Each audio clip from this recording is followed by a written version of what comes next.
Hey guys, tonight we are waking the giant. The tower is empty and the birds are silent, but deep beneath the earth, we are preparing a voice that will be heard for centuries. We are joining the medieval Bellfounder. We are going to cast the massive bronze lung of the cathedral. This is a story about mud, fire, and the physics of sound. So before you get comfortable, take a moment to like the video and subscribe. Now, feel the heat of the furnace, and let's ease into tonight's journey together.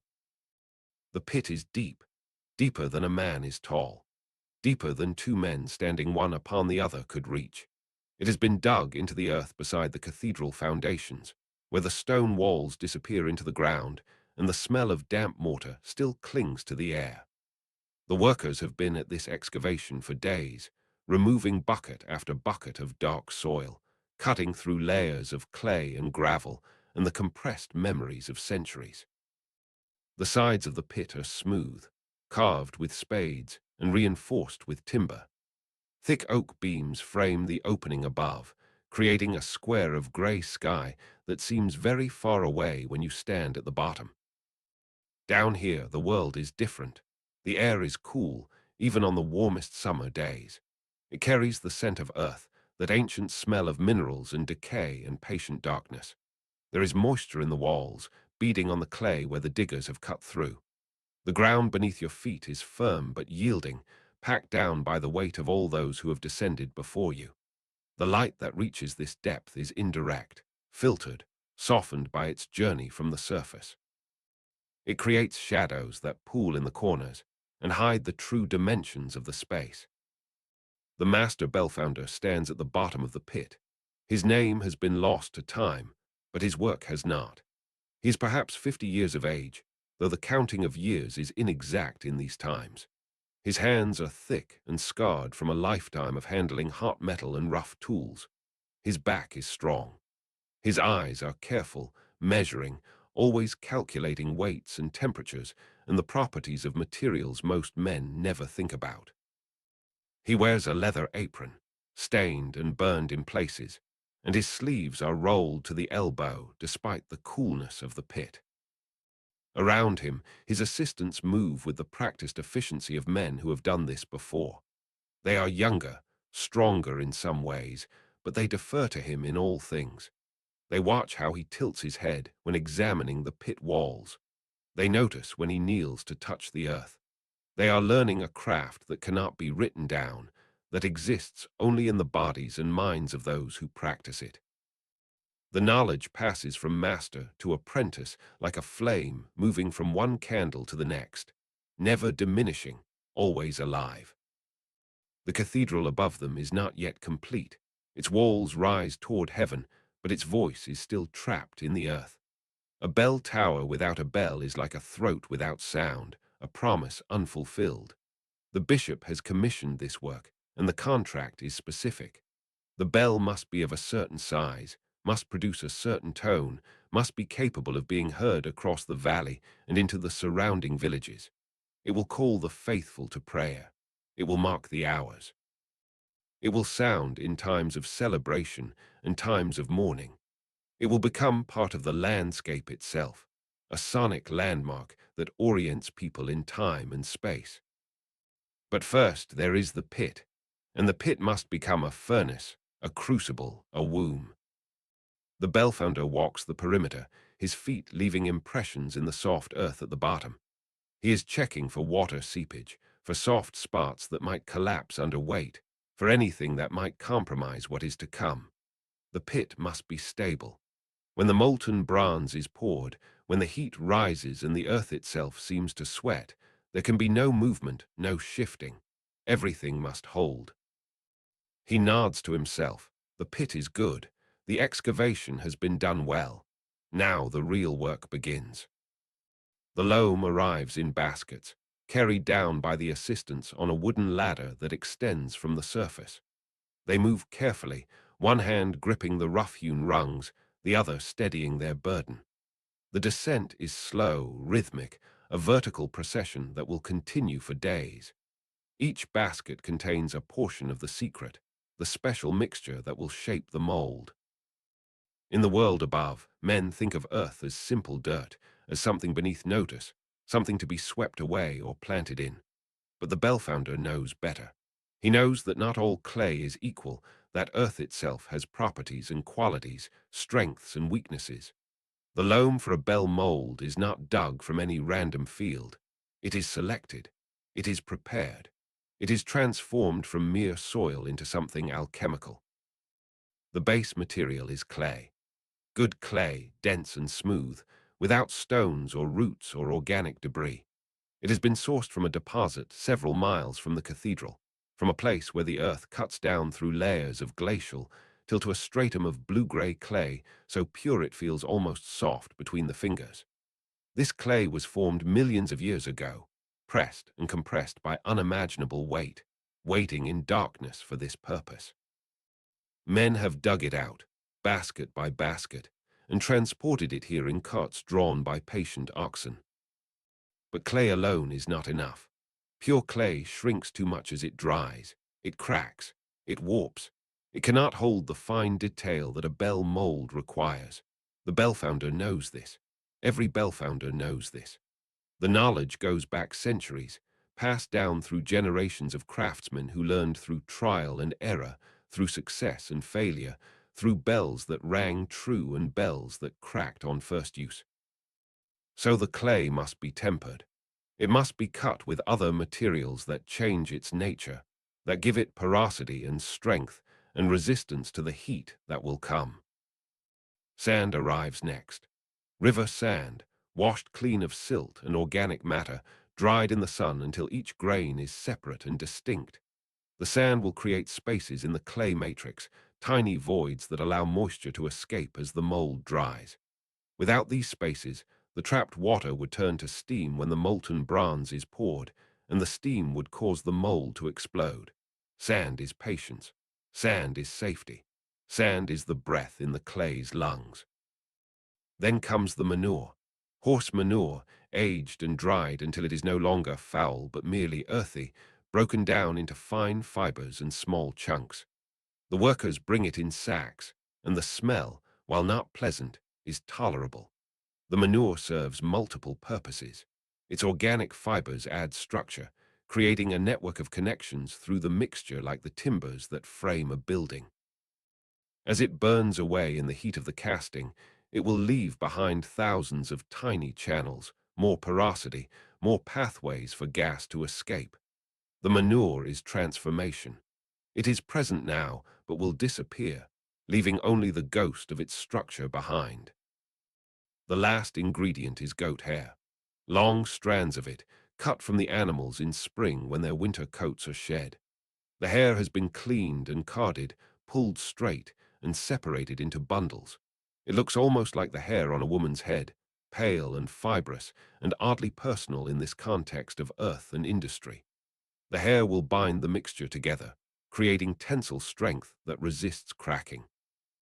When the mold dries, when it hardens, when it must support its own considerable weight, the hair will hold. It is the sinew in the body of the mold. These four materials, clay and sand and manure and hair, will be combined in proportions known only to the master. He does not measure with scales or cups. He measures with his hands, with his experience, with something that looks like intuition, but is actually the accumulated wisdom of a lifetime spent making bells. Too much sand and the mold will be weak, crumbling at a touch. Too little and it will crack as it dries. Too much hair and the mold will be too elastic, too soft. Too little and it will be brittle. The balance is everything. The mixing begins on the surface, in a large wooden trough built specifically for this purpose.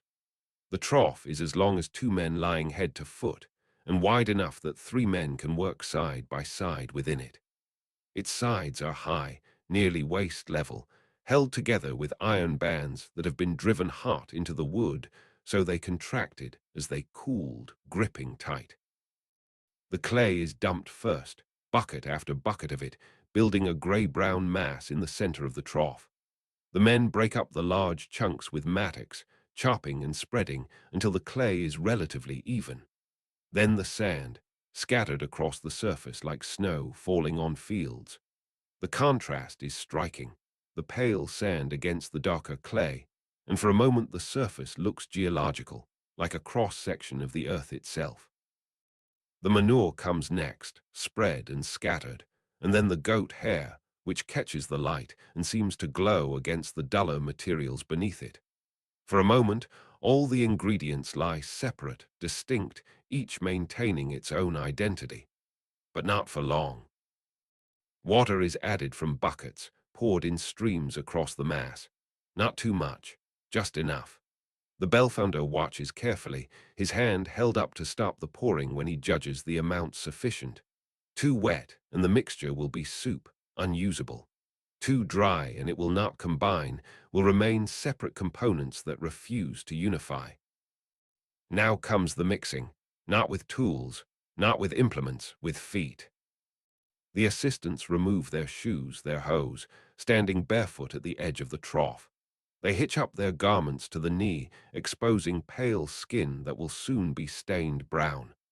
At a nod from the master, they step in. 6 men, 12 feet, descending into the mass of materials. At first, the walking is awkward. The clay is cold and dense, resistant to penetration.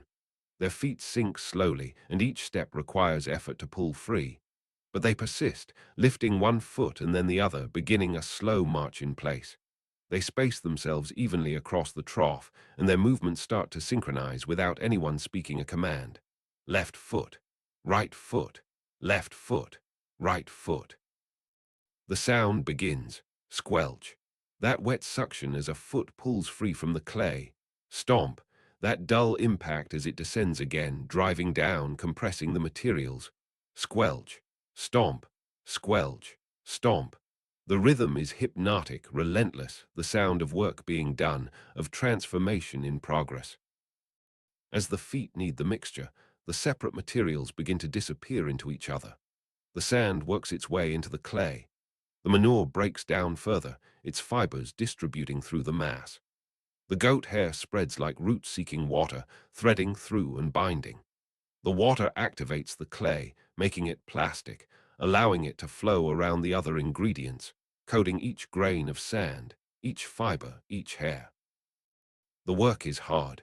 The men's legs begin to burn with effort, their thighs aching from the constant high-stepping motion required to move through the thick mixture. Sweat appears on their brows despite the cool air.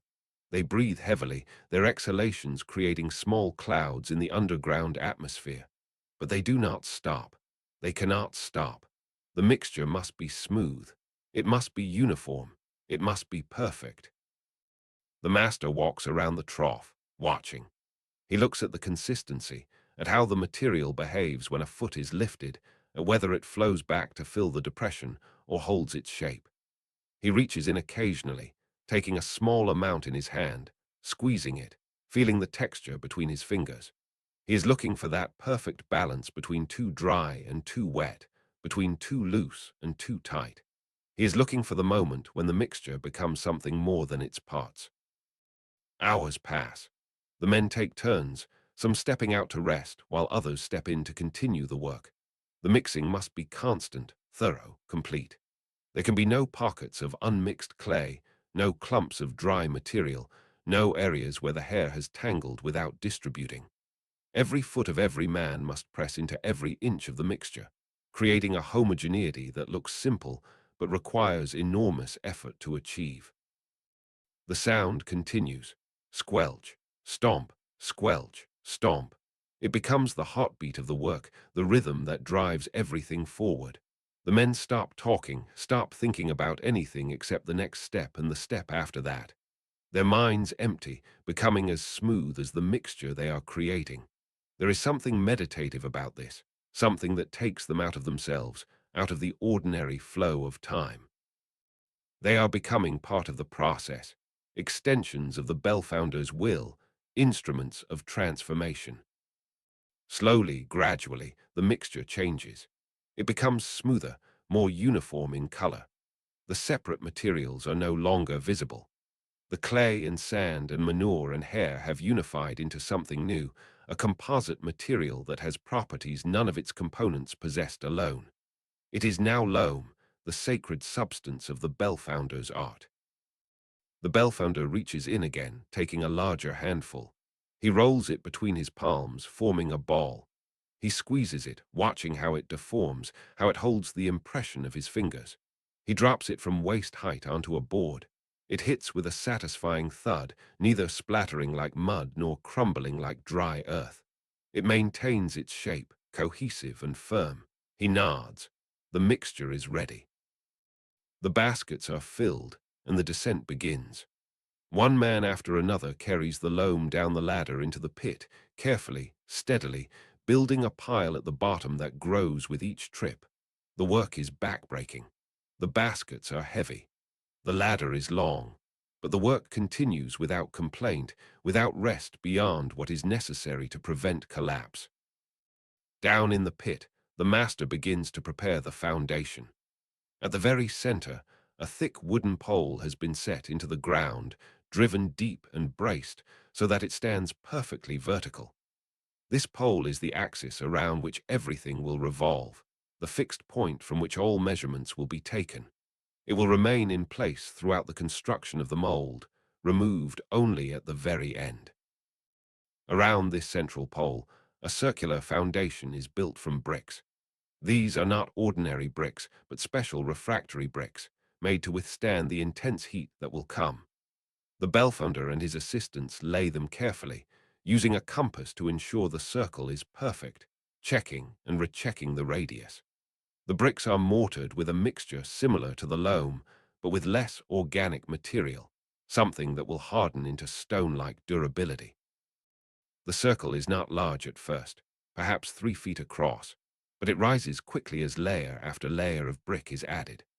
The Bellfounder works with absolute precision, using a plumb line to ensure the walls are truly vertical, using a level to ensure each course of brick is horizontal. Any error here will compound as the work rises, creating a mold that is skewed, unusable, a failure that would waste months of work and enormous quantities of precious bronze. The brick core rises to about waist height, and then the Bellfounder pauses. He walks around it, examining every joint, every surface. He runs his hands over the bricks, feeling for any that might be loose or misaligned. Satisfied, he nods to his assistants. It is time to begin applying the loam. The loam is brought in baskets and piled near the brick core. The Bellfounder takes a large handful, more than would fit in an ordinary hand, and presses it against the brick wall. He spreads it, working it into the gaps between bricks, creating a smooth surface that bridges the irregularities of the masonry. He works methodically, section by section, building up a layer of loam, perhaps an inch thick, that completely covers the brick beneath. His assistants join him, and together they coat the entire brick core. Their hands move in long, smooth strokes, pressing the loam firm, eliminating air pockets, creating a surface that is continuous and even. The work is tactile, intimate almost. They are shaping by touch, by feel, by the sensitivity in their palms and fingers that tells them where more material is needed, where the surface is already true. When the first layer is complete, the Bellfounder allows it to dry slightly, not completely but enough to firm up, to provide a stable base for what comes next. He tests it with his thumb, pressing gently. When the loam resists without deforming too much, when it has reached that perfect stage between wet and dry, he signals for the next phase to begin. The strickle board is brought down into the pit. It is a wooden template, a profile cut to the exact inner shape of the bell, attached to a long arm that pivots on the central pole. The device is simple in concept, but precise in execution.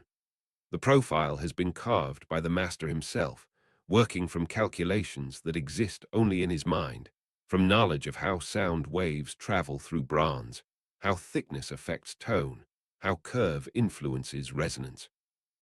The strickle board is mounted to the central pole at a carefully measured height, and the assistants begin to apply more loam to the brick core, building up the thickness, adding material that rises above the top of the brick. They work quickly now, applying the loam in thick handfuls, piling it on without worrying too much about smoothness. The surface is rough, irregular, more than is needed. Then the bellfounder takes the arm of the strickle board and begins to rotate it around the pole. The wooden profile cuts through the excess loam, scraping it away, the material falling in soft clumps to the floor of the pit. He moves slowly, steadily, the arm rotating with a grinding, scraping sound that fills the space.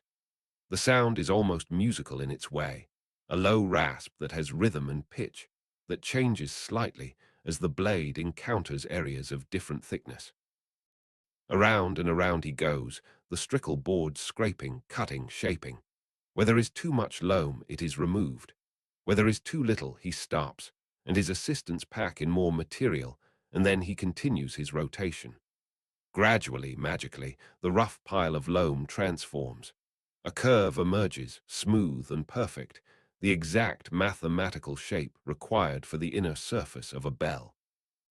The bellfounder leans into the work, his shoulder against the arm of the strickle, using his body weight to maintain even pressure. Sweat drips from his nose despite the coolness. His breathing is steady, measured, matching the rhythm of the rotation. Scrape, scrape, scrape. The sound echoes off the pit walls, creating a strange reverberation that seems to come from everywhere and nowhere. He rotates the strickle dozens of times, each pass removing less material, each pass bringing the surface closer to perfection. He stops frequently to examine the surface, to run his hand over the curve, to feel for imperfections that his eyes might miss in the dim light. His fingers are more reliable than his vision at this scale, more sensitive to minute variations. Where he feels a bump, he applies gentle pressure with his palm, smoothing it down. Where he feels a depression, his assistants add a small amount of loam, and he blends it in with circular motions of his hand before making another pass with the strickle. The work is meditative, almost trance-like. The rotation of the strickle, the repetitive scraping sound, the gradual emergence of form from formlessness. The bellfounder loses himself in it, his mind quieting, his awareness narrowing to just this moment, this motion, this curve taking shape beneath his hands. There is nothing else. No cathedral above. No bishop demanding perfection. No weight of expectation. Just clay and wood and the simple geometry of the circle. Hours pass, though time has lost its usual meaning down here in the pit. The light from above changes angle as the sun moves across the sky, creating shifting patterns of illumination and shadow on the pit walls. But the work continues, unchanging in its rhythm, unwavering in its purpose. The first section of the inner core is nearly complete. The surface has become remarkably smooth, almost polished-looking in places where the strickle has compressed the loam. The curve is perfect, or as perfect as human hands can make it. The bellfounder steps back, wiping his hands on his apron, and examines his work from a distance. This inner core, this shape, will determine everything that follows. When the bell is finally cast, the bronze will fill the space between this inner core and an outer mold that has yet to be built. The thickness of that space, the exact distance between inner and outer surfaces, will control the bell's voice. Too thick and the tone will be dull, heavy, without resonance. Too thin and the bell will crack under the stress of its own ringing. But that is still to come. For now, there is only this, the inner core, the beginning of form, the first solid manifestation of an idea that existed previously only in the bellfounder's mind. His assistants bring more loam. The work will continue, building higher, adding section after section. The strickle board will be raised, its profile guiding the creation of the bell's inner surface from the bottom, curve up through the waist, and toward what will eventually become the crown. Each section must be allowed to dry partially before the next is added. Otherwise, the weight of wet loam above will cause the lower sections to slump and deform. So the work proceeds in stages, in layers, each one built upon the last, each one requiring the same care, the same precision, the same endless rotation of the strickle board. Scrape, scrape, scrape. The sound becomes the heartbeat of the project, as fundamental as breath, as necessary as blood flow. The bellfounder knows that this work, this unglamorous labor in a cold pit, This mixing of earth and dung and hair is where the bell truly comes into being. Not later, when the molten bronze is poured in a dramatic rush of fire and light. Not when the cathedral bells ring out for the first time, calling the faithful from miles around. Here, now, in darkness and dampness and the patient accumulation of thin layers of shaped clay. He takes another handful of loam, feels its weight, its texture, its readiness. He presses it against the core, smoothing it, adding to what is already there. His hands are stained brown, the creases of his palms filled with clay. He will carry this color for days, perhaps weeks. No amount of washing will remove it completely. But he does not mind. It is the mark of his craft, the evidence of his purpose. Around him, his assistants work with the same dedication. They have learned from watching him, from imitating his movements, from the correction he offers with a gesture or a quiet word. They are becoming Bellfounders themselves, though they may not realize it yet. The knowledge is transferring, moving from his hands to theirs, from his mind to theirs, continuing the chain that stretches back through generations. Above them, beyond the square of sky visible at the top of the pit, the cathedral continues to rise. Stone masons lay block after block. Carpenters frame the roof timbers. Glaziers measure for windows. Each craftsman contributing to the whole, each one essential, each one adding their skill to the collective effort of creating something that will outlast them all. But it is the bell that will give the cathedral its voice. It is the bell that will make it heard. Stones and wood and glass are silent, passive, waiting. The bell will speak. It will announce. It will proclaim. And it begins here, in the dark, in the earth, in the careful shaping of mud. The bellfounder rotates the strickle again and again and again. The scraping continues. The shape emerges. The work goes on. This is the way bells are born. This is how silence becomes sound. This is how earth becomes voice. Slowly, patiently, with skill and sweat and the knowledge of countless hands that came before. The work is hard. The work is long, but the work is good. And so it continues into the evening, into the night, into the days and weeks that will follow. Layer by layer, stroke by stroke, revolution by revolution, until the inner core is complete and the bell can begin its long journey from dream to reality, from mud to bronze, from silence to song. The inner core stands complete, rising from the floor of the pit like a strange monument, smooth and curved, already taking the internal shape of the bell that does not yet exist.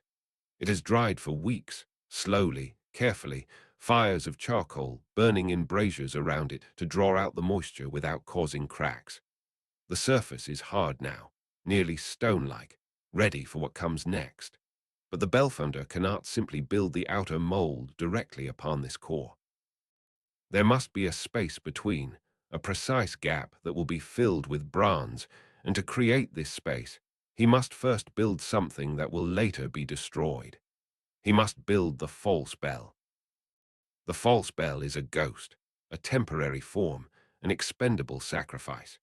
It will be built upon the core to the exact thickness the bronze must be, and then the outer mold will be built upon it, and then the false bell will be removed, leaving behind a void, a negative space, an absence that will become presence when the metal flows. The false bell exists only to create emptiness, only to establish distance, only to die so that the true bell can be born. The material for the false bell is brought down in large blocks. It is tallow, rendered animal fat, hard and waxy at cool temperatures, but soft enough to be worked with warm hands. The tallow has been prepared above ground in huge cauldrons, the fat of cattle and sheep boiled and clarified until it is pure and clean, strained through cloth to remove any impurities. It has been poured into molds to create manageable blocks, each one the size of a man's head, pale yellow-white in color, with a slight sheen on the surface. The bellfounder begins at the bottom, where the core's curve is tightest. He takes a block of tallow and works it between his hands, kneading it, warming it with the heat of his palms until it becomes pliable. The smell is distinctive, animal and clean at the same time, not unpleasant but definitely organic. He presses the warm tallow against the core, spreading it, working it with his thumbs and the heels of his hands, creating a layer that adheres to the hard clay surface beneath. His assistants join him, each taking blocks of tallow, warming them, applying them. They work section by section, building up a continuous coating over the entire inner core. The thickness must be exact, and the Bellfounder has prepared wooden measuring sticks, marked with the precise depth required. He checks constantly, pressing the stick against the tallow layer, ensuring it reaches the mark, but does not exceed it. Too thin, and the bell will not have enough metal to carry its own weight, to withstand the stress of ringing. Too thick, and it will be heavy, dull, its voice muffled by its own mass. The work is slow and requires constant attention to temperature. If the tallow gets too warm, it becomes too soft, slumping under its own weight. If it cools too much, it becomes brittle, cracking when pressure is applied. The workers must keep their hands moving, using the friction and warmth to maintain the tallow at just the right consistency. Some of them keep their hands near the small charcoal fires that still burn in braziers around the pit, warming them before returning to the work.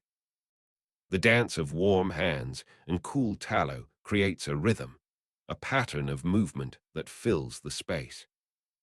As the layer builds, the false bell begins to take shape. The curve of the core is now hidden beneath this pale coating, but the curve remains, translated through the tallow, expressed in a new material. The surface is not perfectly smooth, marked by handprints and finger marks, but these will be refined later. For now, the goal is coverage, completeness, establishing the basic form. The Bellfounder works his way upward, always upward, following the core's rising curve. The tallow layer follows the same path, maintaining its thickness, creating an exact echo of the inner surface, but displaced outward by the precise distance that the bell's bronze walls must occupy. Where the core curves in, the tallow curves in. Where the core swells, the tallow swells. The two surfaces are parallel, separated by the thickness that has been determined through centuries of accumulated knowledge, through the understanding of how bronze behaves, how it cools, how it carries vibration. Days pass in this work. The application of tallow cannot be rushed. Each section must be applied with care, checked with the measuring sticks, allowed to firm up slightly before the next section is added above it. The worker's hands become intimately familiar with the material, understanding instinctively when it is ready, when it needs more warming, when it has reached the perfect state for application. When the tallow layer is complete, covering the entire core from bottom to crown, the Bellfounder steps back to examine the work. The false bell now exists as a distinct object, even though it remains attached to the core beneath. It has volume. It has shape. It looks almost like a bell, though it is the wrong color, too pale, too organic in appearance. He walks around it slowly, checking the thickness everywhere with his measuring sticks, running his hands over the surface, feeling for irregularities.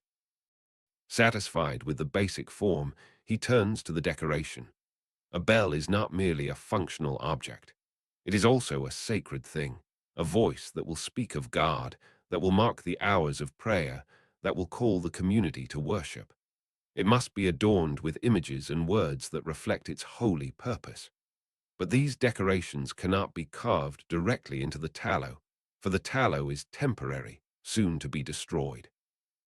Instead, they must be created in wax, applied to the tallow surface, so that when the outer mold is made and the false bell is removed, the wax will remain, creating impressions in the cope that will transfer to the bronze. The Bellfounder has prepared sheets of beeswax, thin and pliable, worked until they are soft. He has also prepared letters, individual characters cast in wax from molds, each one carefully formed, each one perfect. These letters will spell out dedications, prayers, the names of donors, the date of casting. He arranges them on a board first, spelling out the words, checking the spacing, ensuring everything is correct. There can be no errors here.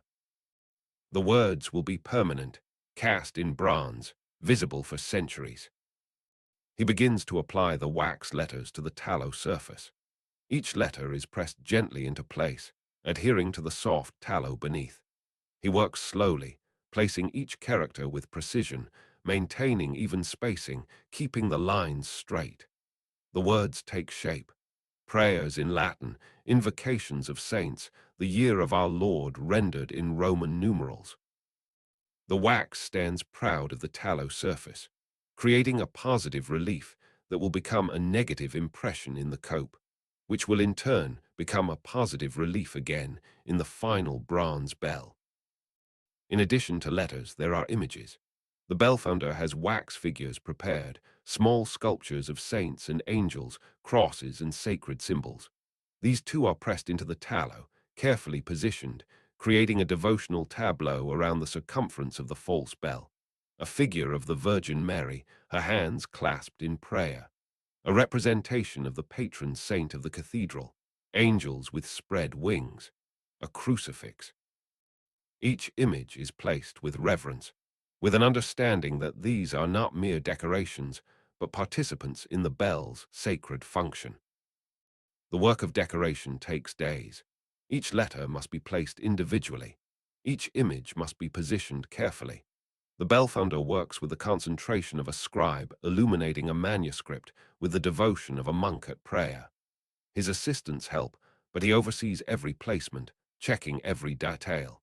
When a letter is crooked, he removes it and replaces it.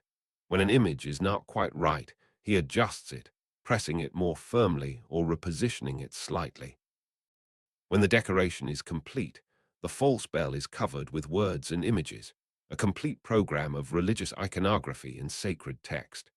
It looks strange, the pale tallow adorned with darker wax, but the Bellfounder can see in his mind what it will become, how these temporary materials will translate through the process to permanent bronze. He can visualize the finished bell, gleaming metal bearing raised letters and images, each one a miracle of transformation. Now comes the cope, the outer mold, the shell that will contain everything. The cope must be built over the false bell in layers, each one finer than the last, creating a surface that will capture every detail of the wax decorations, every subtle curve of the form beneath.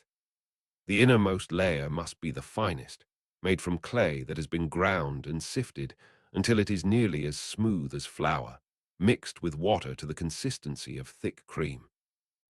This fine clay slip is brought down in buckets, and the Bellfounder begins to apply it with brushes made from boar bristles. He paints it onto the tallow and wax surface, working it into every crevice, around every letter, into every detail of every image.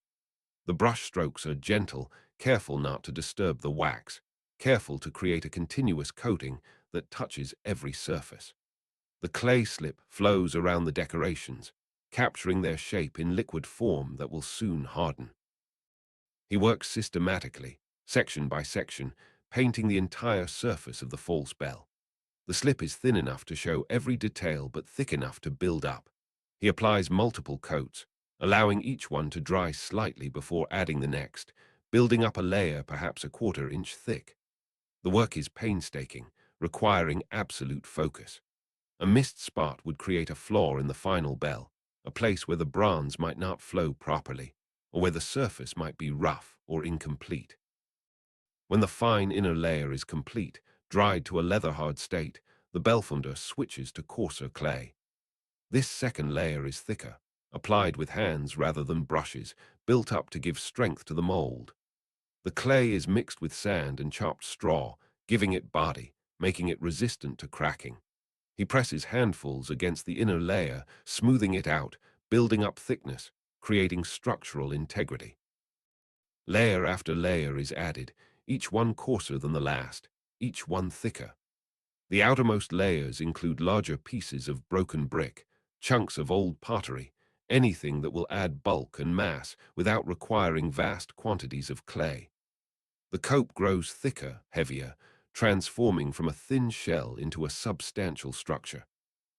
When complete, it will be several inches thick in most places, heavy enough to require multiple men to move it, strong enough to withstand the weight and pressure of molten bronze. Between layers, Fires must be lit. Small fires of charcoal in iron braziers, placed carefully around the cope, not too close to avoid cracking the clay with sudden heat, but close enough to drive out moisture. The drying must be gradual, patient, allowing the water to migrate through the layers and escape without creating steam pockets or stress fractures. The fires burn day and night, tended constantly, fed with small additions of charcoal to maintain an even, gentle heat. The pit fills with smoke, and the workers' eyes water, but they continue their tasks, rotating shifts, some sleeping above while others tend the fires below. The smell of burning charcoal and drying clay permeates everything, seeping into clothing, into hair, into skin. It becomes the smell of the work, inseparable from the experience. Days become weeks. The cope dries slowly, the moisture content dropping, the clay transforming from plastic to ceramic. The Bellfounder checks it constantly, tapping it with his knuckles, listening to the sound. Wet clay sounds dull, dead. Dry clay rings just slightly, a hint of the resonance that will come. He listens for that ring, that indication that the water has left, that the structure has gained integrity. When the cope is finally dry, hard, ready, comes the most delicate and dangerous moment of the entire process. The cope must be lifted off the false bell. It must be separated from the tallow and wax beneath without breaking, without cracking, without losing any of the precious detail captured in its inner surface. This is the moment when months of work can be destroyed in seconds, when a slight error in judgment, a small miscalculation, can send everything crashing to failure. The Bellfounder prepares carefully. Iron bands are fitted around the outside of the cope, encircling it like the hoops on a barrel, preventing it from splitting apart when subjected to the stress of lifting. Ropes are attached to these bands, running up and over wooden beams that have been positioned above the pit specifically for this purpose. A windlass has been installed, a horizontal wooden drum with a crank handle, around which the ropes are wound. Men take positions at the windlass. Strong men, experienced, understanding the need for slow, steady, even pressure. The Bellfounder checks everything one final time. The ropes, the bands, the beam supports, the windlass itself. Everything must be perfect. There is no room for error. He gives the signal. The men at the windlass begin to turn the crank, slowly. The ropes tighten, creaking slightly as they take the weight. The cope does not move at first. It has been sitting on the tallow for weeks, and there is adhesion between the surfaces, a resistance to separation. The men continue to crank, maintaining steady pressure, not jerking, not rushing. A sound, a slight crack, not the cope breaking but the seal between cope and tallow releasing. The Bellfounder's heart races, but his face remains calm. The sound is normal, expected, the sound of separation beginning. The men continue to crank. The cope begins to rise. Slowly, slowly, perhaps an inch, then two. The Bellfounder can see the gap appearing, can see the tallow surface being revealed as the cope lifts away from it.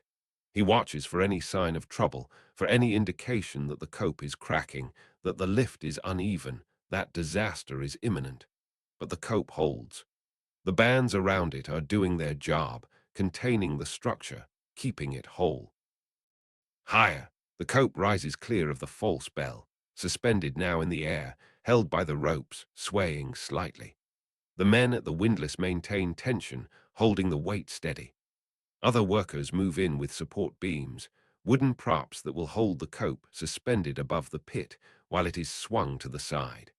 The beams are positioned, and the cope is carefully lowered onto them, transferred from the vertical support of the ropes to the horizontal support of the beams. The Bellfounder breathes. The first critical moment has passed. The cope is off, intact, safe. But now comes the second critical phase. The false bell must be removed, destroyed, melted away, or broken apart, clearing the space between the core and the cope. If the false bell were made of clay, it would need to be chipped away, broken into pieces, carefully removed so as not to damage the core. But tallow is different. Tallow can be melted. The small charcoal fires that dried the cope are moved closer to the core, their heat directed at the tallow. The temperature rises. The tallow begins to soften, to slump, to run. It happens slowly at first, the tallow nearest the fires melting first, dripping down, pooling at the bottom of the pit. But as the core itself warms, as the heat penetrates throughout the structure, the melting accelerates.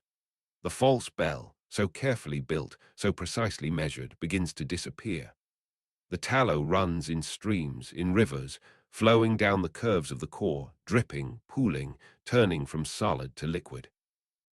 The workers collect the melted tallow in buckets, removing it from the pit. It can be reused, rendered again, purified, saved for some other purpose. Nothing is wasted. But the form, the shape, the false bell as a structured object, that is gone, destroyed by design, sacrificed to create the void. As the tallow melts away, the wax decorations are revealed, still adhering to the core. The letters, the images, the sacred symbols, all stand proud of the core surface, no longer supported by the tallow that held them in place. They look fragile, these wax forms, vulnerable, and indeed they are. But they have served their purpose. They have created impressions in the cope, negative spaces that will receive the bronze. The workers carefully remove the wax as well, peeling it away, ensuring the core surface is clean. The wax, like the tallow, can be reused, melted down and formed again. It is collected, saved, valued. When all the wax is removed, the core stands alone again, bare, revealed, but now marked with the ghost impressions of where the decorations had been. The cope is carefully lowered back down, positioned over the core, suspended so that it surrounds the core but does not touch it. The gap between them, the space where the false bell had been, is now empty, a void waiting to be filled.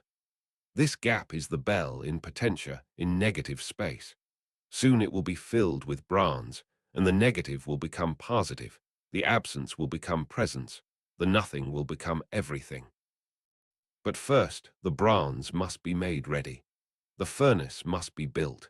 The metal must be gathered and prepared for its transformation.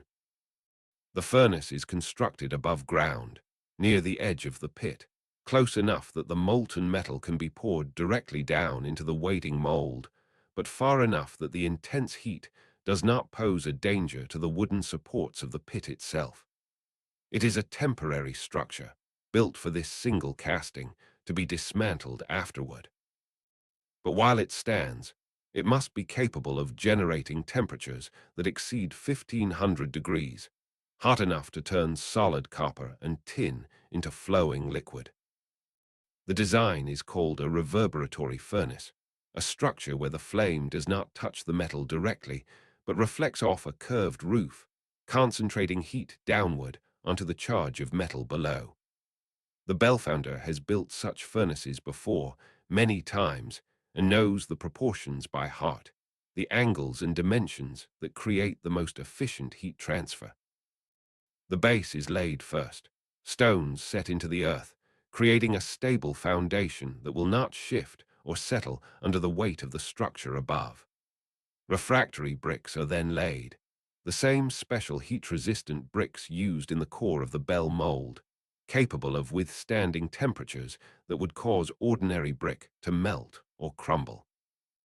The walls rise, and the furnace takes shape.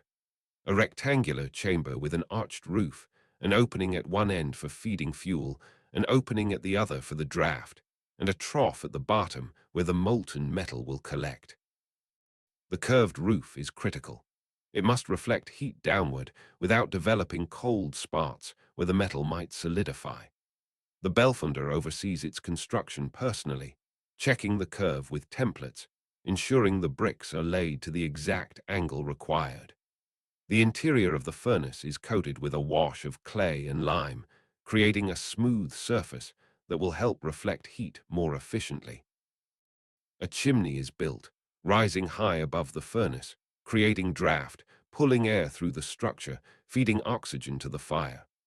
The taller the chimney, the stronger the draft, the hotter the fire can burn. This chimney rises perhaps 20 feet, a vertical column of brick that will glow red when the furnace is in operation, radiating heat into the sky. When the furnace is complete, it must be dried, just like the mold. Fires are lit inside, small at first, gradually increasing in intensity, driving out moisture from the bricks and mortar, hardening everything, preparing it for the tremendous heat to come. Smoke pours from the chimney, visible for miles, announcing to the surrounding countryside that the bell casting is approaching. The bronze itself arrives in pieces, in components that will be combined.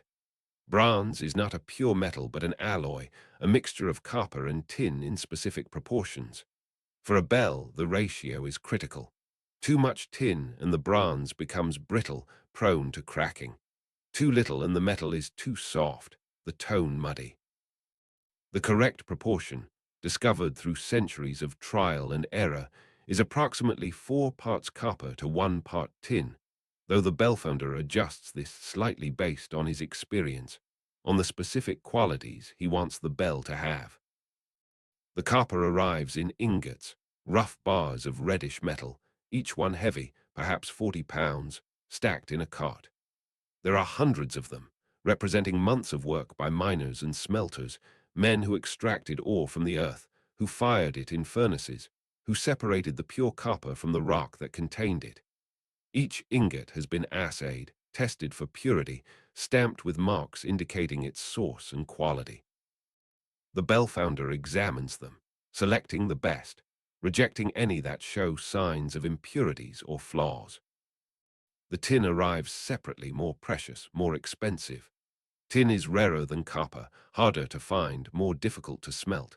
It comes in smaller ingots, pale grey metal, softer than copper, shinier. The Bellfounder counts them carefully, calculating the total weight, ensuring he has the correct proportion. Too much money is invested in this metal to allow for error. Each ingot is weighed on a balance, the total recorded, everything documented. The ingots are stacked near the furnace, ready to be loaded. The copper will go in first, being harder to melt, requiring more time at temperature.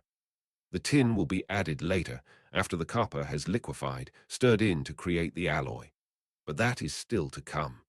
First, the furnace must be brought to temperature, the fire built up, the heat concentrated until the very air shimmers and the ground itself seems to throb with warmth.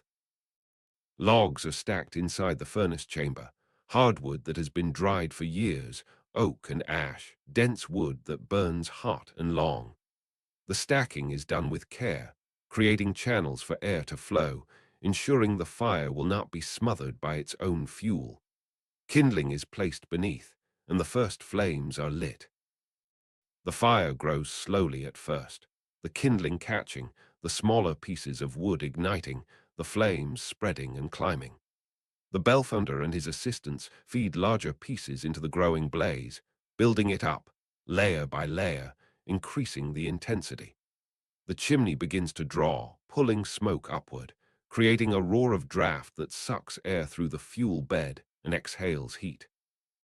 The flames change color as the temperature rises. First the yellow-orange of a common fire, then brighter, more intense, tinged with white at the hottest points. The roar grows louder, a deep rumbling that is felt in the chest as much as heard with the ears. The air around the furnace shimmers, distorting vision, making everything beyond it seem to waver and dance. The Bellfounder watches the color of the bricks inside the furnace. They begin to glow, first a dull red, then brighter, cherry red, orange red, approaching yellow. He is reading the temperature through color, through the electromagnetic radiation being emitted by the hot bricks.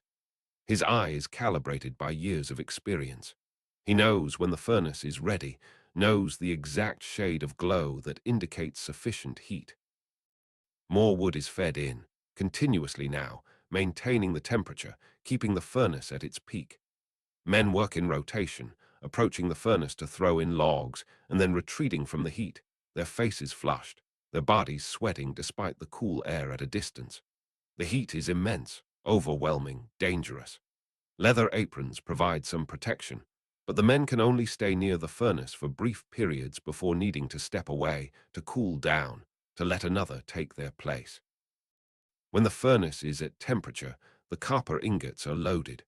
Workers use long iron tongs to grip the ingots, carrying them to the furnace opening and placing them into the crucible area, the trough where the metal will collect.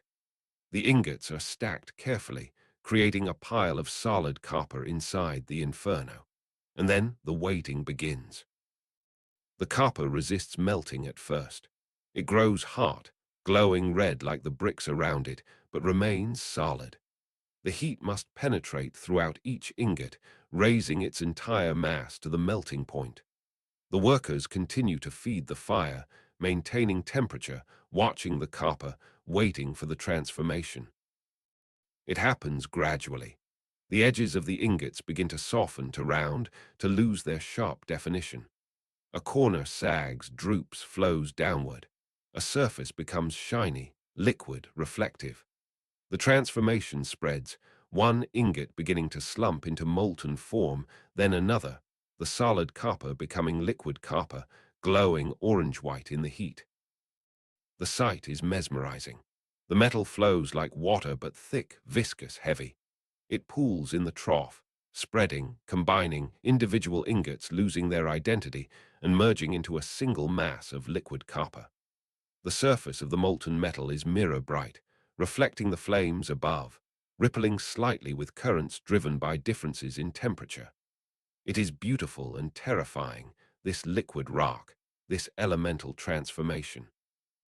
More ingots are added, fed into the furnace to join the molten pool. The level rises, copper continuing to liquefy, the mass growing. The Bellfounder checks the volume, estimating by eye, calculating whether enough has melted to account for all the copper that must go into the bell. He consults notes, measurements made long ago, calculations of volume and weight. Not yet. More ingots, more melting, more waiting. When all the copper is liquid, when the pool glows and ripples and reflects the fire above, the tin is added. The tin ingots are smaller, easier to handle, but they must be introduced carefully. Tin melts at a lower temperature than copper, liquefies quickly, but the mixing must be thorough. The two metals must combine completely to create true bronze. The tin is added piece by piece, each ingot thrust into the liquid copper, disappearing beneath the surface, melting, dispersing. The Bellfounder uses a long iron rod to stir the mixture, plunging it into the molten metal, moving it in circles, creating currents that distribute the tin throughout the copper. The surface churns, roils, splashes slightly, drops of molten metal flying up and solidifying in midair, falling as tiny bronze beads. The stirring continues, round and round, ensuring homogeneity, creating bronze. The metal is ready. The furnace has done its work. The solid has become liquid. The separate elements have become alloy. Now comes the pour, the moment when the bronze will flow from furnace to mold, filling the void, creating the bell. But that is the next chapter, the final transformation. For now, there is only this, the glowing pool of molten bronze, rippling with heat, waiting to be given form, waiting to become voice, waiting to be born. The molten bronze glows in the furnace trough like captured sunlight, orange-white, and rippling with heat that distorts the air above it. The Bellfounder stands at a distance, shielding his face with one hand, watching the surface for signs that the metal has reached the perfect state. Not too cool, or it will begin to thicken, to develop a skin, to resist flowing into the narrow spaces of the mold. Not too hot, or it will boil and splatter, creating gas pockets and flaws in the casting. The temperature must be precise, and he reads it through color, through the behavior of the surface, through knowledge that lives in his body rather than his mind. He sees what he needs to see. The metal is ready. The moment has come. Months of preparation, weeks of labor, all converging on this single act, the pour. A channel has been prepared, carved into the earth from the furnace to the pit, lined with clay to prevent the molten metal from dispersing into the surrounding soil. The channel slopes downward, allowing gravity to pull the bronze along its length, directing it to the opening in the top of the mold, where it will enter and begin to fill the void between core and cope. At the furnace end, The channel is blocked by a clay plug, a temporary dam holding back the liquid metal. When that plug is broken, the bronze will flow, and there will be no stopping it, no second chance, no opportunity to pause and reconsider. The Bellfounder's assistants take their positions. Some stand near the furnace with long iron rods, ready to guide the flow if needed, to clear any obstruction that might develop. Others station themselves along the channel, watching for leaks, for places where the clay lining might fail and allow bronze to escape. Still others wait at the pit itself, prepared to monitor the mold as it fills, to watch for disaster, for cracks or breaches that would send molten metal spilling across the floor. Everyone is silent. The only sound is the roar of the furnace, the rumble of the fire still burning to keep the bronze at temperature. The Bellfounder walks the length of the channel one final time, checking everything, his eyes scanning every detail. The clay lining is intact. The slope is correct. The path is clear. He returns to the furnace and picks up a long iron rod, its end wrapped in wet cloth to insulate his hands from the heat radiating up the shaft. He positions himself at the clay plug, raises the rod, looks once more at his assistants, seeing their readiness, their tension. He nods to himself. There is no reason to delay. Every moment the bronze sits in the furnace is a moment it might cool too much, might begin to solidify. The time is now. He swings the rod like a battering ram, striking the clay plug with full force. The plug cracks but holds. He strikes again. Again. On the fourth blow, the plug shatters, fragments of baked clay flying outward, and behind them comes the bronze. It flows like water, but heavier, slower, more substantial. A river of liquid fire pouring from the furnace, running down the channel, glowing so bright it hurts to look at directly. The light it casts is orange and flickering, throwing wild shadows that dance on the walls of the surrounding buildings, on the faces of the workers, on the ground itself. The bronze moves with surprising speed despite its viscosity, pulled by gravity, seeking the lowest point. The sound is immense. Not just the roar of the furnace, but the hiss of the metal against the clay channel, the rumble of its movement, a deep bass note that seems to come from the earth itself. The workers can feel it through their feet, a vibration that travels through the ground, announcing the transformation taking place. The bronze reaches the pit and plunges downward into the mold through the opening at the top. It falls perhaps 8 feet, a glowing stream, a vertical river of metal.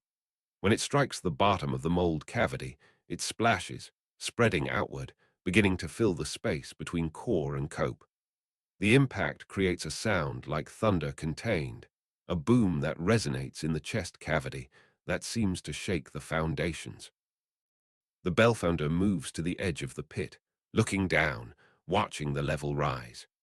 The bronze fills from the bottom upward, the glowing surface climbing, covering first the bottom curve of the mold, then rising along the walls.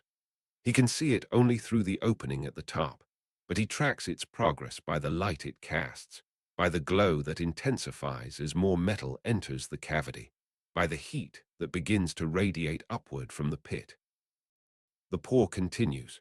The bronze keeps flowing from the furnace, down the channel into the pit. The level rises steadily, inexorably, climbing toward the middle section of the mold, approaching the crown. Steam and smoke rise from the opening, gases escaping from the mold as the hot metal drives out air, as moisture hidden in the clay turns to vapor. The hissing is constant now, punctuated by occasional pops and cracks as pockets of trapped gas burst free. The Bellfounder watches the color of the gases. Clear steam is normal, expected.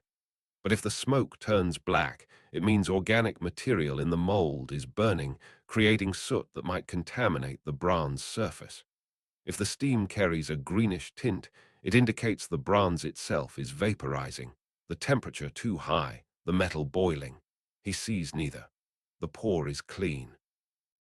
Minutes pass, though they feel like hours. The furnace empties gradually, the pool of bronze in its trough diminishing as more and more metal flows down the channel.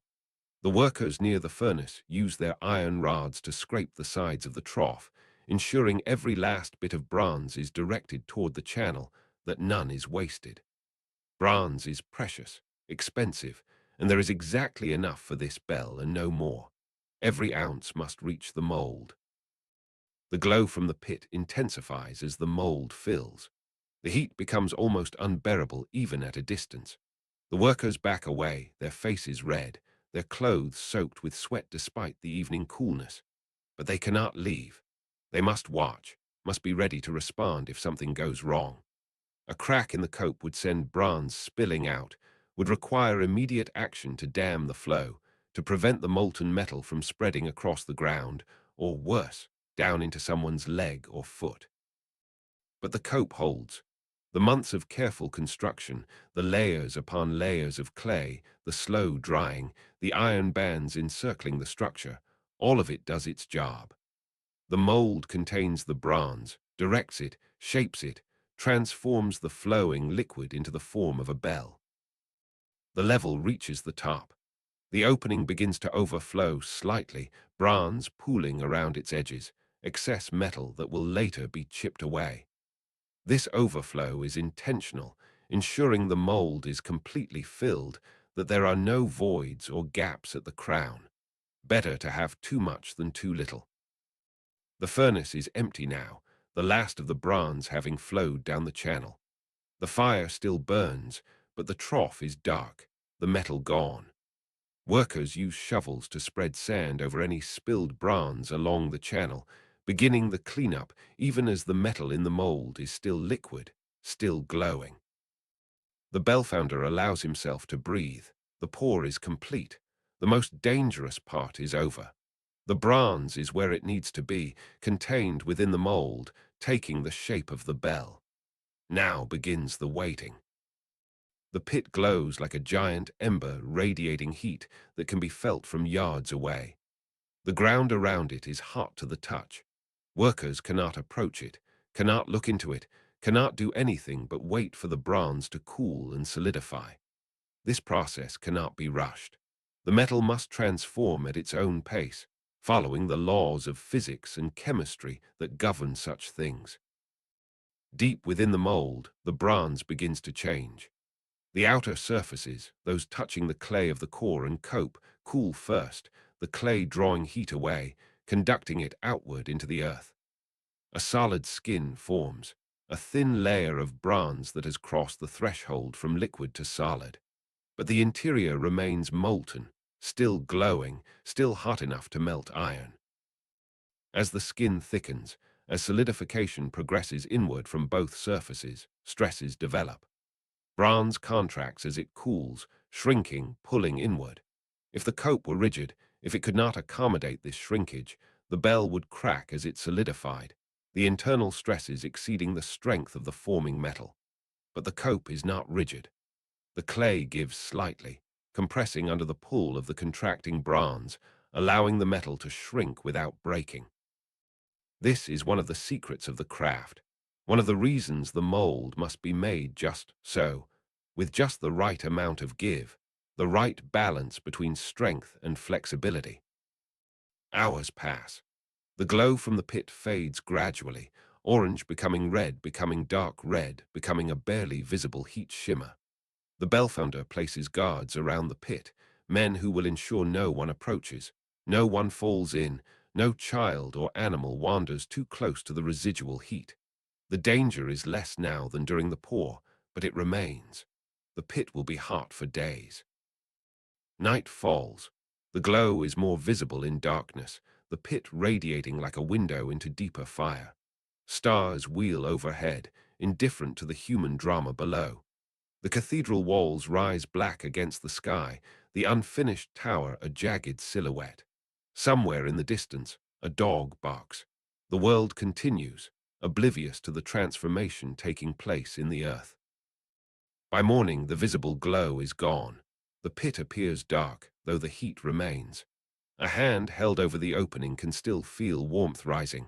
The Bellfounder approaches carefully, testing the temperature, judging the progress of cooling. Not ready yet. The core is still hot, the bronze still too warm to touch, to handle, to disturb. The waiting continues. Days pass. 3 days, 4, 5. The Bellfounder visits the pit regularly, monitoring, always monitoring. He drops a bit of water near the edge of the opening and watches how quickly it evaporates. When the evaporation slows, when the water can exist for several seconds before turning to steam, he knows the temperature is dropping into a safe range. On the 6th day, he makes his decision. The bell has cooled sufficiently. The excavation can begin. The reveal is at hand. Workers descend into the pit with shovels and picks. The earth around the outside of the cope must be removed first, exposing the outer surface of the mold. They dig carefully, creating a ramp that spirals down around the structure, removing soil bucket by bucket, hauling it up and out of the pit. The work is slow, methodical, the same patient labor that characterized every stage of this project. As the cope is exposed, the Bellfounder examines it for cracks, for signs that the mold failed during casting. He sees none. The clay is intact, hard-baked by the heat of the bronze, transformed into something ceramic, almost stone-like. The iron bands are still in place, slightly discolored by the heat, but otherwise unchanged. Everything appears sound. When enough earth has been removed, when the cope is fully exposed and accessible, the Bellfounder signals for the next phase. The cope must be broken away, destroyed to reveal the bell within. It served its purpose, shaped the outer surface of the bronze, but now it is merely an obstacle, a shell that must be sacrificed to free what it contains. He selects a hammer, not a small tool but a large sledgehammer, heavy enough to break thick clay with a single blow. He positions himself and swings. The hammer strikes the cope with a solid thud. A crack appears, a line running vertically through the clay. He strikes again, adjacent to the first blow. Another crack. The lines spread, intersect, create a network of fractures. His assistants join him with their own hammers. The sounds of impact fill the pit, rhythmic, powerful, crack, crack, crack. Each blow creates new fissures, each impact weakens the structure. Pieces begin to fall away, chunks of baked clay tumbling to the floor of the pit. And beneath the clay, glimpses of bronze, gleaming metal catching the light. The workers attack the cope with renewed energy, striking, prying, pulling away pieces. The destruction accelerates, large sections coming free, revealing more and more of the bell beneath. The bronze surface is perfect, smooth, unmarred by the violence of the demolition happening around it. Where the wax letters had been pressed into the false bell, where they created impressions in the cope, now raised letters stand proud of the bronze surface, positive reliefs, permanent and clear. The cope falls away in pieces, crumbling, its structure collapsing inward. The workers pull the debris out of the pit, clearing the space, revealing the bell section by section. The bottom curve appears first, the thickest part of the bell where the metal is deepest. Then the waist, the body, the profile that narrows and then swells again. Finally, the crown, the top, the solid bronze through which the clapper will eventually be suspended. The bell stands complete, though still attached to the core at its center. It is beautiful. The bronze has a warm golden color, slightly orange in some lights, the surface bearing a matte finish that catches and diffuses illumination. The decorations are clearly visible, the Latin inscriptions, the images of saints, every detail captured perfectly from the wax originals. The bell is not just a functional object, but a work of art, a sacred sculpture, a monument in metal. The Bellfounder walks around it slowly, his hand extended, fingers brushing the surface. The bronze is cool now, room temperature, the residual heat from casting long since dissipated. The surface is slightly rough to the touch, textured by the grain of the clay that formed it, but this roughness is superficial, cosmetic. Beneath the surface, the bronze is dense, uniform, sound. But the core must still be removed from the interior. The bell cannot be moved, cannot be used, until the brick and clay filling its center is extracted. Workers with smaller tools descend into the bell through the crown opening, working downward, chipping away at the core, pulling out pieces of brick, scraping away hardened loam. The work is cramped, uncomfortable, done in a confined space where three men can barely fit side by side, but it is necessary. Hours of labor, and the core is gone, removed piece by piece, until the interior of the bell is hollow, empty, echoing. A man inside the bell speaks, and his voice reverberates strangely, multiplied, the bronze amplifying and sustaining the sound. It is a hint of what is to come, a preview of the bell's voice. The Bellfounder enters the bell himself, standing inside, looking up at the crown, out at the world through the mouth of the bell. The walls surround him, curves of bronze that will soon contain and direct sound waves that will transform the kinetic energy of a swinging clapper into acoustic energy that travels for miles. He runs his hands over the inner surface, feeling for flaws, for rough spots, for anything that might interfere with the bell's performance. He finds a few small imperfections, inevitable in a casting of this size. Tiny nodules where gas bubbles were trapped against the cope, creating raised bumps on the inner surface. He marks these with chalk, noting their locations for later removal. But overall, the casting is excellent, perhaps the best work he has ever done. Now comes the test. The bell must be struck, its voice heard for the first time, its tone evaluated. Workers rig a temporary support, beams of wood positioned under the bell to lift it slightly off the pit floor, allowing it to ring freely. Ropes are attached, and men pull, raising the bell inch by inch until it is suspended, hanging in its natural orientation, mouth downward. The Bellfounder selects a striker, a length of oak as thick as a man's wrist, wrapped at one end with leather to soften the blow. He positions himself at the mouth of the bell and swings, striking the bronze rim. The sound is enormous, deeper than thunder, more sustained than any natural noise, a tone that seems to come from the earth itself. It fills the pit, spills out into the world beyond, echoes off the cathedral walls, travels across fields and into the forest. People in the village stop what they are doing, looking up, hearing the bell's first voice. It is powerful, commanding, impossible to ignore. But the Bellfounder does not smile. His face is serious, concentrated. He is listening not to the volume, but to the pitch, to the quality of the tone. A bell does not produce a single frequency, but a complex spectrum of overtones, a chord of related pitches that blend to create the characteristic sound of a bronze bell. These overtones must be in harmony with each other, properly spaced, correctly proportioned. If they are not, the bell will sound dissonant, unpleasant, wrong. He listens as the sound decays, sustaining for seconds, fading gradually, finally disappearing into silence. He hears what he feared he might hear. The bell is sharp, higher in pitch than intended. Not by much, but enough to matter. It will need tuning. Tuning a bell is a delicate process, a combination of art and science, of ear and mathematics. The pitch of a bell is determined by its thickness, by the mass of bronze that must vibrate when struck. Remove metal from the inner surface, and the bell becomes thinner, lighter, and its pitch rises. Add metal, and the pitch falls. But metal cannot be added after casting. Tuning can only raise pitch, never lower it. The bell must be cast slightly flat, slightly lower than the target pitch, so there is room to tune upward.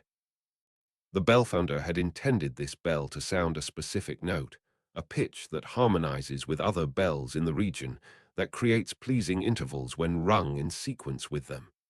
He calculates the error, the difference between what he hears and what he needs. Not much. Perhaps a quarter tone, maybe less. Correctable. The tuning is done with chisels, specialized tools with curved blades that match the inner curve of the bell. The Bellfounder climbs inside the bell once more, bringing his tools, positioning himself near the rim where the metal is thickest, where removal of material will have the greatest effect on pitch. He places the chisel against the inner surface and strikes it with a small hammer. Chip, a tiny fragment of bronze falls away, a shaving no larger than a fingernail. The chisel bites again. Chip. Another fragment. The work is painstaking, each tiny removal changing the mass of the bell infinitesimally, altering the pitch by fractions of a frequency. He works his way around the circumference, removing metal evenly, maintaining the symmetry of the bell, ensuring no side becomes thinner than another. After several minutes of chipping, he exits the bell and strikes it again. Ding! The pitch has risen, but not enough. Back inside. More chipping. Chip, chip, chip. The ring of the hammer against the chisel, the scrape of the blade against bronze, the soft patter of metal fragments falling to the ground. The rhythm is hypnotic, meditative, a mantra of refinement. Out again. Strike the bell. Dong. Closer now. The pitch is approaching the target. The fundamental is nearly correct, but he listens to the overtones as well, to the minor third and the fifth and the octave that sound simultaneously with the fundamental. These two must be in tune, must form a harmonious chord. If one overtone is off, the bell will sound wrong despite the fundamental being correct. He makes micro-adjustments, removing a bit more metal here, a bit less there, evening out the thickness, correcting imbalances. Each cycle of chipping and testing brings the bell closer to perfection. The work takes hours, the light in the pit changing as the sun moves across the sky, shadows shifting, but the Bellfounder does not rush. This is the final refinement, the last opportunity to get everything right. As the afternoon wears on, he makes a final test. He strikes the bell and listens, not just with his ears, but with his entire body, feeling the vibrations in his chest, in his bones. The sound washes over him, through him, a wave of acoustic energy that seems to resonate with something fundamental in the universe itself. The pitch is correct. The overtones are aligned. The bell sings in the key it was meant to sing, the key specified by the bishop, the key that harmonizes with the other bells of the cathedral, the key, as the workers say half-jokingly, but half-seriously, of God. He nods. The bell is complete. The work is done. The final task is to raise the bell from the pit and install it in the tower. This will require the largest crane the workers have, a timber structure with block and tackle, capable of lifting several tons of bronze. The crane is positioned over the pit, and heavy ropes are attached to the bell's crown, wound through iron loops that have been cast into the metal for this very purpose. Men take positions at the capstan, the horizontal drum around which the lifting ropes are wound.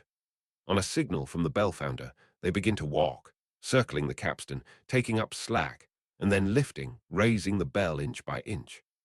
The bell rises from the pit like something being born, emerging from the earth into the light.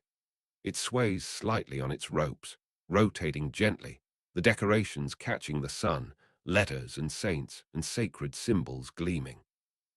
Higher it rises, clearing the edge of the pit, suspended over the ground.